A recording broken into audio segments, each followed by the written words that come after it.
Hey everybody, it's me, Timmy Flyers guy. Want to come on here and discuss the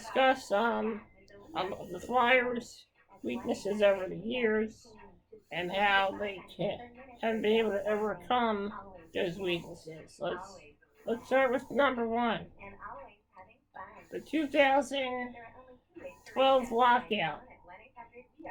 In 2012, the NHL had a lockout, and the Philadelphia Flyers did not have a season until the second half of the season, 2013. The Philadelphia Flyers struggled mightily, and a lot of Flyers struggled mightily that season, losing games big and blowing leads a lot. The Philadelphia Flyers could not make the playoffs that year, and as a result, it affected the team completely as the Flyers drought in the 2013 season went into 2014, where Peter Laviolette was relieved of his duties and Craig Berube took over as interim head coach. Flyers didn't manage to make the playoffs, but a couple of injuries, one injury in particular, to their starting goalie Steve Mason, which ended a result, one of the last games of the season when they played the Pittsburgh Penguins in Pittsburgh. Jason Megna rammed into Steve Mason, and Steve Mason was out for a couple of games in the playoffs. He came back and he looked a little rusty. Ray Emery had to really step up for the Flyers in the playoffs after the Jason Megna hit. Then 2014, 2015 came and things did not go well for the Flyers. So their second weakness is getting knocked out of the playoffs in the first round and then having it affect them in the season prior to that. The season after that.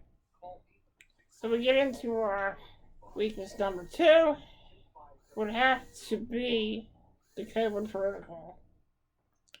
There were a lot of teams in the NHL that were able to rise above the COVID protocol, but the Philadelphia Flyers have not been that team. We all remember what happened in 2019-2020. The Philadelphia Flyers had one of the best seasons starting from February to March, and as a result, the Flyers season was cut short though. In March, I remember watching a Flyers Bruins game. In March, I remember Jim Jackson saying that there is a worldwide health emergency, and before we all knew it, that was it. The Philadelphia Flyers had a game against Tampa Bay the following day. The following day, they had a game against Tampa Bay Lightning, but it was canceled because COVID hit the world for the first time. And we were without hockey for many, many months. Until the month of June, and the month of May, when the Philadelphia Flyers played the Montreal Canadiens, they had a lot of trouble scoring on their power play. They did manage to win the round robin games against the Bruins, the Capitals, and the Tampa Bay Lightning. Philadelphia Flyers played the Montreal Canadiens. They struggled mightily in their power play, but eventually were able to eliminate the Montreal Canadiens. Then they played the New York Islanders. In 3 games in that series, the Philadelphia Flyers tied the score in all three games, went into overtime. A couple of times the Islanders tied up the score, and the Philadelphia Flyers managed to make it to, I think, game 6 or 7, and then they were eliminated by the New York Islanders. Did COVID play a factor? Yes, it did. Because the Flyers lost all the momentum they had going into the playoffs. And now we get to our next, then we get to another COVID outbreak which is happening right now. The Flyers have been struggling mightily on their games.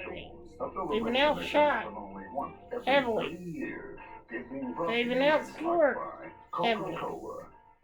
They've been missing a lot of their main guys, which are back now, but still it could play a factor in the Flyers' success.